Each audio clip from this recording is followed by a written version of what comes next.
Welcome to Beyond Just Money by Kalkine Media, an independent global media house and investor relations group. Please note that this podcast is for information purposes only. It's not a solicitation or recommendation to buy, sell, or hold the stocks of any company or companies or engage in any investment activity under discussion. Kalkine Media is neither licensed nor qualified to provide investment advice through this platform. Welcome to Beyond Just Money by Kalkine Media. My name is Manisha and with me today is Ms. Nidhi Sinha, who is the head of content at Kalkine Media. Hello Nidhi. As we all know, value-based pricing is a system of setting the cost of healthcare services and medicines in which healthcare providers are paid on the basis of the quality of care rather than the number of healthcare services. In the healthcare sector, this approach can help patients access better treatments at a lower cost, thus reducing the financial stress on patients receiving medical care. What are your views on value-based pricing in the healthcare system? Thank you, Manisha, for having me on the show. You are absolutely right. Value-based pricing helps patients access better treatment at a lower cost, thus reducing the financial stress on patients receiving medical care. Now, in value-based pricing for pharmaceuticals, medicines, and healthcare services, the pricing agreement is signed between payers and pharma companies to link the payments for medicines to the value achieved rather than the volume sold. Under these value-based care agreements, the service or medicine providers are compensated for helping patients improve their health and reducing chronic indications.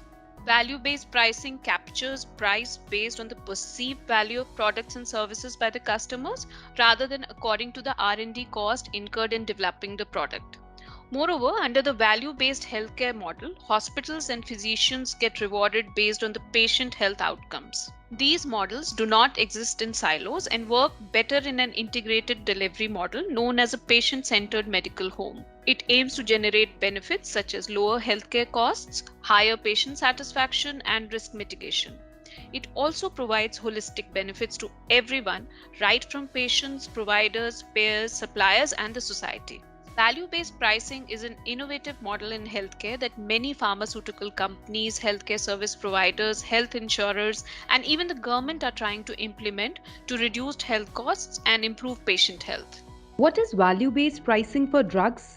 Value-based pricing for drugs means that prices charged to third payers are primarily associated with the value of the drug, and that effect on the budget is a driver of price regulation. Coupled with an appropriate mix of volumes that facilitates cheaper medicines among those considered interchangeable, value-based pricing helps increase the value within the available budget. In healthcare value-based pricing, the value of relevant drugs, components, or services is identified, measured, aggregated, and then converted into prices. Value-based care is all about providing quality care rather than quantity.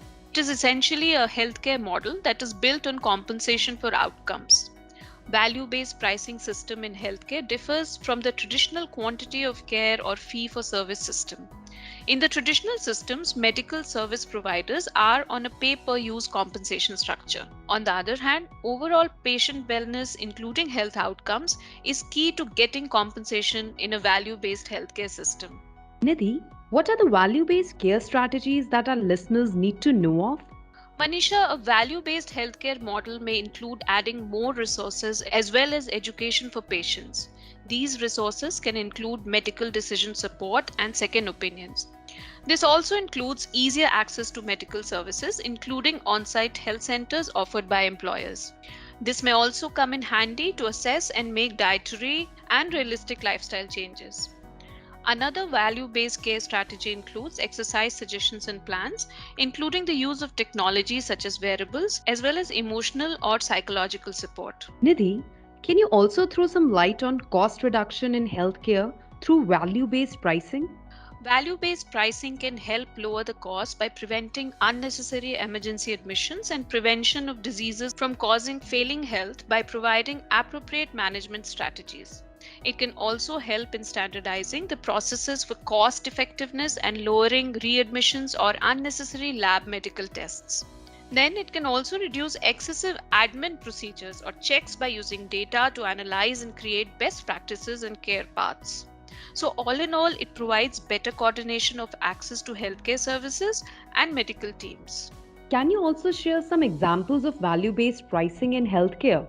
Many organizations are actively working to shift to the value-based care models. Medicare's preventative services are an example of the shift towards a wellness-focused health system.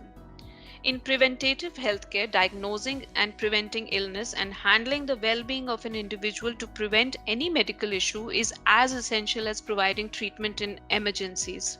The concept is that if any disease is diagnosed and managed with preventative treatment, the healthcare costs will be reduced. Thank you, Nidhi, for sharing your insights with our listeners.